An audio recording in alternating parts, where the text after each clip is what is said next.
Hi class, I'm Aileen, And I am Maya. and we're here to talk about global warming. But first, what is it?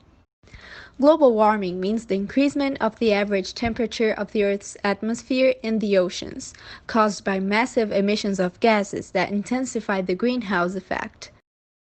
Well, the greenhouse effect is essential so we can have life on the planet, and it is responsible for maintaining the temperature stable.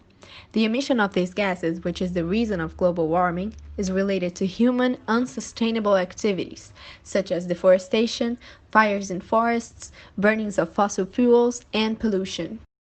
So, as we have already seen, global warming is a complex phenomenon that affects not only the flora and fauna, but also us. The effects include the defrosting of the polar ice caps, elevation of the sea level, greater occurrence of drought periods, less availability of natural resources, temperatures rise, and spread of diseases such as malaria and yellow fever. That's nature's way of saying it needs help. So, who are the victims of this issue? Several species would be extinct, promoting a significant reduction of biodiversity. Natural ecosystems would be seriously affected. As an example, 40% of the Amazon forests can lose their native vegetation due to the situation. We would also be the victims, since health problems would become more frequent.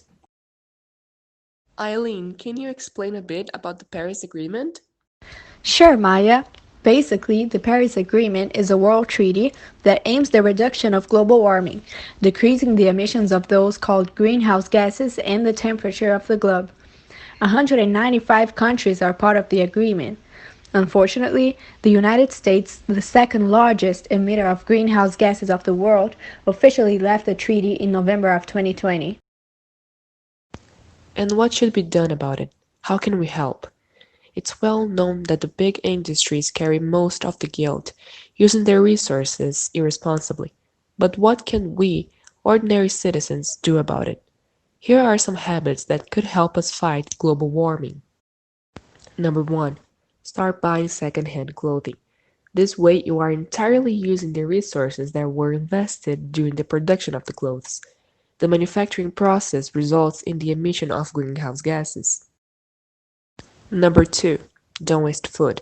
The decomposition process also emits greenhouse gases. Number 3. Don't use the car for every errand.